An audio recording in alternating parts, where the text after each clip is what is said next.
Friends, मैं हूं Manav. Welcome to movie shoovy. करते हैं आपस में पॉजिटिव सा नमस्कार और बात करते हैं एक बहुत ही इंटरेस्टिंग मूवी की जिसका नाम है द बी कीपर। बहुत से लोग इसको जॉन विक की मूवी फ्रेंचाइजी से भी कंपेयर कर रहे थे, तो मैंने कहा यार चलो देख के आते हैं, एक दिन लेट तो हैं। बट ट्रूली स्पीकिंग इसका जो एक्शन है वो मुझे काफ़ी ज़्यादा ज़बरदस्त लगा। जिस तरीके के एक्शन सिक्वेंसेस को कोरियोग्राफ किया गया है वहाँ पर एक जेसन स्टेथम जैसा सीनियर आर्टिस्ट को भी मतलब पूरा चांस दिया गया कि भैया कलाबाजियाँ खाओ, अपने जो मार्शल आर्ट स्किल्स हैं वो पूरे पूरे दिखाओ।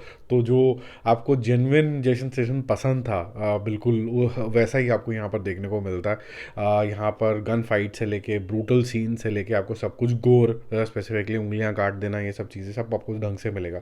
अब एक बी कीपर किसी का क्या कर सकता है? ये तो बेचारा बी को भी प्यार प्यार से पुचकार पुचकार के उससे हनी निकाल के बस बी फार्मिंग सा कुछ करता है। तो ये भी एडम यानी कि बी कीपर यहाँ पर चुपचाप से एक मोहतरमा को, जो सीनियर सिटीजन है, उसके फार्म में काम करता होता है और एक दिन प्रॉमिस करता है कि मैडम मैं शाम को आता हूँ, आपके लिए ज़रा हनी लेके आता हूँ। जब वो आता है तो उसको पता चलता है कि उसी के ऊपर इल्ज़ाम आ गया है कि मोहतरमा को आपने मार दिया। मोहतरमा के साथ क्या हुआ था और क्या फ्रॉड हुआ था उसके चक्कर में इसका नाम आ जाता है। क्या ये इतनी ईजिली अपना नाम क्लियर कर पाएगा कि नहीं कर पाएगा, और क्या ये ऐसा बदला ले पाएगा जो ये जो पूरा स्कैम है फ्रॉडपन का और स्पेसिफिकली ऑनलाइन स्कैम का, वो उजागर कर पाएगा कि नहीं कर पाएगा। तो यही सब आपको देखने को मिलता है और इंटरेस्टिंग तरीके से ये देखने को मिलता है कि ऐसा नहीं है आपको पहले टाइम से ही समझ में आया था कि इसका रीज़न क्या है फ्रॉड का, इसके रूट्स कहाँ कहाँ हैं, वो बिल्कुल एंड तक आपको समझ में आते हैं। और एक वो इंटरेस्टिंग टेक है जिसमें सच्चाई भी है, जिसके अंदर फ्रॉडपना भी है, जिसके अंदर कुछ करप्ट लोग भी हैं तो कुछ अच्छे लोग भी हैं। तो ये सब चीज़ें आपको देखने को मिलती हैं, बट आपको हर पल ये लगता रहता है कि शायद ये विलन होगा, चाहे ये विलन होगा या ये विलन होगा या इसका रियल कॉज ये होगा, बट एंड आते आते कुछ और ही कॉज निकलता है। जो क्रिएटिविटी के हिसाब से देखा जाए तो आप बोलोगे कि यार इतना ज़्यादा कन्विंसिंग तो नहीं लगा, लेकिन ऐसा हो भी सकता है। मेरे लिए जो इंटरेस्टिंग पॉइंट था इसके लिए, और जो चीज़ मुझे ज़्यादा इंप्रेसिव नहीं लगी, जो एरिया ऑफ इम्प्रूवमेंट बोल सकते हैं, एक तो जो अच्छी चीज़ थी वो ये थी कि इसके अंदर जो एक्शन है वो काफ़ी ज़्यादा रॉ रखा गया है। इसके अंदर जो डायलॉग्स हैं वो बहुत ज़्यादा इंप्रेसिव हैं। इसके अंदर हीरोइज्म भर भर के है।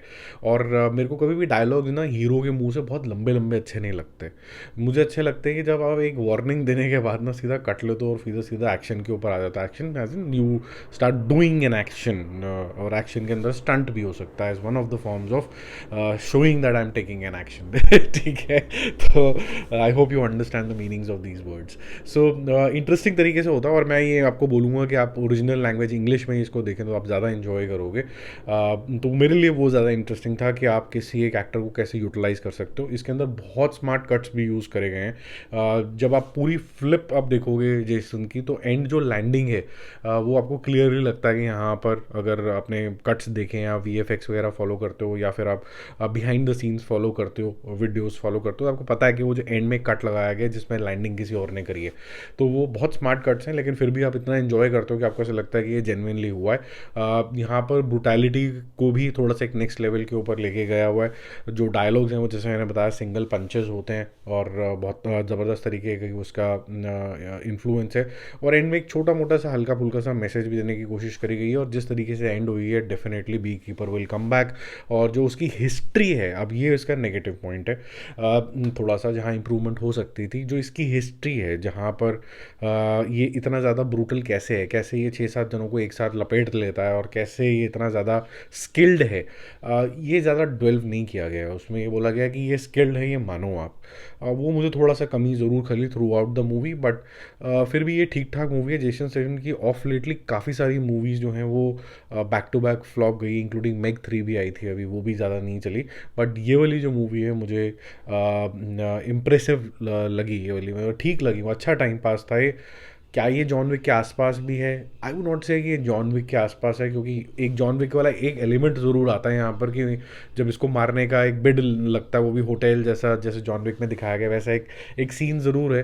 और ये उतना ही पागल है और कम बोलता है, काम ज़्यादा करता है। वो सब सी चीज़ें ठीक हैं, but at the same time वो जॉन विक एक अलग लीग की है, उसके जैसा एक्शन हो ही नहीं सकता। That is lazy elegance yet too much of action. ये बहुत ही अजीब तरीके का है, जैसे रोहित शर्मा, इंजमामुल हक है ना, वो बहुत ही लेज़ी तरीके से छक्के मारते हैं, तो छक्के का इम्पैक्ट कितना बड़ा है, लेकिन लेजीनेस भी कितनी है। ऐसी जॉन विक कितने सारे लोगों को मारता है, लेकिन उसके अंदर एक अलग सा एलिगेंस, लेजीनेस है, as is got lot of time to execute those. तो वैसा वाला उस जोन के अंदर है, लेकिन इसके अंदर तो काफ़ी सारा अच्छा खासा मेरे को मार्शल आर्ट देखने को मिला।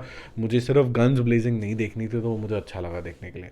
अब मेरा मूवी शूवी स्कोर इसके लिए रहेगा दोस्तों 7/10। It could have been better but it's not a bad film. जिस तरीके से मुझे लगा था कि बैक टू बैक सिर्फ एक्शन ओरिएंटेड मूवी आ रही है, ज़्यादा कुछ हो नहीं रहा है, एक्सपेंडेबल्स वगैरह में भी बस साइडी टाइप जैसा रोल हो रहा है, तो ज़्यादा बढ़िया नहीं कर रहे हैं जेसन, तो अब क्या होगा। But I think with this he can come back very very easily. अच्छा यूटिलाइजेशन है एक सीनियर आर्टिस्ट का। जल्दी मिलते हैं रिव्यूज़ और updates. Stay connected, bye bye.